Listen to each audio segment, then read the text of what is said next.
Queridas irmãs, queridos irmãos, a paz de Jesus. Aqui é Luziane Bahia e está no ar mais um podcast Café com o Espiritismo. Chegamos à última parte do nosso estudo sobre a identidade dos espíritos, analisando os derradeiros princípios elencados por Allan Kardec na segunda parte de O Livro dos Médiuns, capítulo 24, item 267. Também se reconhecem os bons espíritos pela prudente reserva que guardam sobre todos os assuntos que possam trazer comprometimento. Repugna-lhes desvendar o mal, enquanto que aos espíritos levianos ou malfazejos apraz pô-lo em evidência. Ao passo que os bons procuram atenuar os erros e pregam a indulgência. Os maus os exageram e sopram a cisânia por meio de insinuações pérfidas. Estas atitudes, sem a vigilância e o devido cuidado, provocam escândalos, que pela instrução de Jesus, ai daquele por quem o escândalo venha. Os comportamentos dos bons espíritos são sempre de discrição, respeito, não desejam promover alardes nem situações vexatórias. Continua Kardec. Os bons espíritos só prescrevem o bem. Máxima nenhuma, nenhum conselho, que se não conforme estritamente com a pura caridade evangélica, podem ser obra de bons espíritos.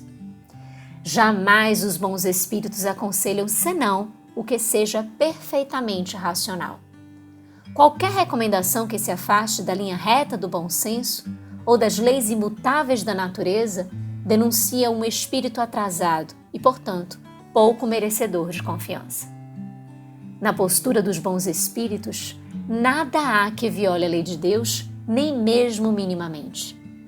Pautam-se na seriedade e no compromisso, por entenderem a responsabilidade das ações.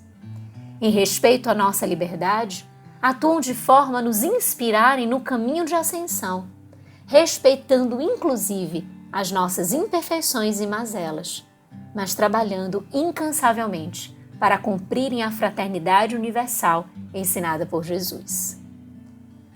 Tudo que for contrário, de outro lado, a isto, pertence a atitudes ainda infelizes. Alerta o codificador. Muitas vezes, os espíritos imperfeitos se aproveitam dos meios de que dispõem de comunicar-se para dar conselhos pérfidos. Excitam a desconfiança e a animosidade contra os que lhes são antipáticos. Especialmente, os que lhes podem desmascarar as imposturas são objeto da maior animadversão da parte deles.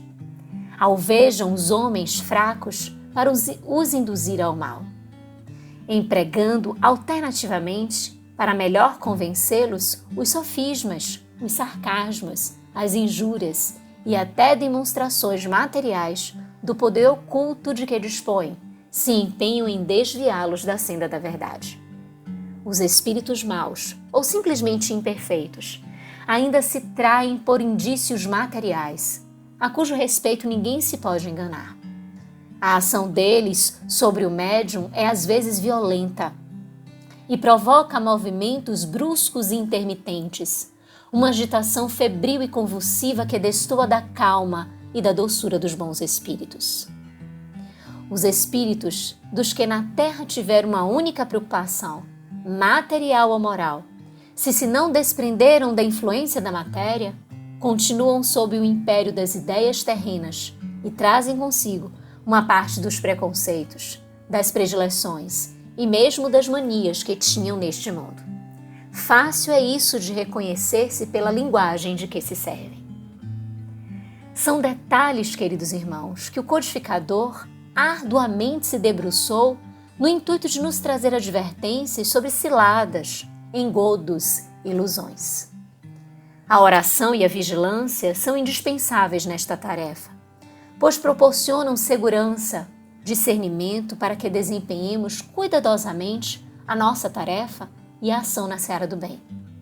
As sinalizações quanto às eleições do mal são verdadeiros aconselhamentos para que não caiamos nas armadilhas e para que também não sejamos construtores delas. Ainda neste mesmo sentido, temos os seguintes princípios.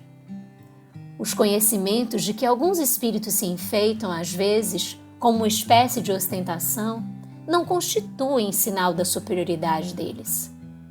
A inalterável pureza dos sentimentos morais é, a esse respeito, a verdadeira pedra de toque. Não basta se interroguem o espírito para conhecer se é verdade. Precisamos, antes de tudo, saber a quem nos dirigimos. Porquanto os espíritos inferiores, ignorantes que são, tratam frivolamente das questões mais sérias. Também não basta que um espírito tenha sido na terra um grande homem, para que no mundo espírita se ache de posse da soberana ciência. Só a virtude pode, purificando-o, aproximá-lo de Deus e dilatar-lhe os conhecimentos. Só a virtude. Os Espíritos, na questão 893 do Livro dos Espíritos, ressaltam que todas as virtudes indicam progresso na senda do bem, e que há virtude sempre que há resistência voluntária ao arrastamento dos maus pendores. A sublimidade da virtude, porém, está no sacrifício do interesse pessoal, pelo bem do próximo, sem pensamento oculto. A mais meritória das virtudes, portanto, é a que assenta na mais desinteressada caridade. Sempre a caridade como convite para a nossa salvação. Para reconhecer a natureza e o grau de confiança que devem merecer, assinala o codificador que somente estudando-se cuidadosamente o caráter dos espíritos que se apresentam, sobretudo do ponto de vista moral. O bom senso não poderia enganar. Da parte dos espíritos superiores, o gracejo é muitas vezes fino e vivo, nunca, porém, trivial.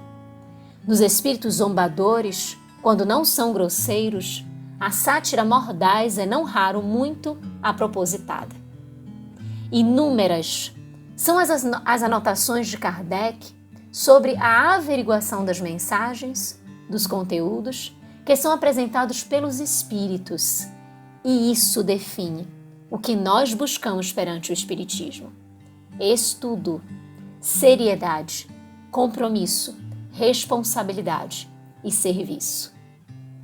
E por derradeiro, o destaque é: para julgar os espíritos, como para julgar os homens, é preciso primeiro que cada um saiba julgar-se a si mesmo. Muita gente há, infelizmente, que toma suas próprias opiniões pessoais como paradigma exclusivo do bom e do mal, do verdadeiro e do falso. Tudo que lhes contradiga a maneira de ver, às suas ideias e ao sistema que conceberam ou adotaram, lhes parece mal. A semelhante gente, evidentemente, falta a qualidade primacial para uma apreciação sã, a retidão do juízo. Disso, porém, nem suspeitam. É o defeito sobre que mais se iludem os homens. Assim, queridos irmãos, chegamos ao fim das nossas reflexões em torno da identidade dos espíritos, fazendo ressoar em nós a responsabilidade para com o estudo sério, disciplinado e cuidadoso, diante do que nos chega dos espíritos, sejam eles desencarnados ou encarnados, a fim de que contribuamos acertadamente para com a divulgação do Consolador prometido. Com gratidão imensa no coração, um grande abraço e até o próximo podcast Café com Espiritismo.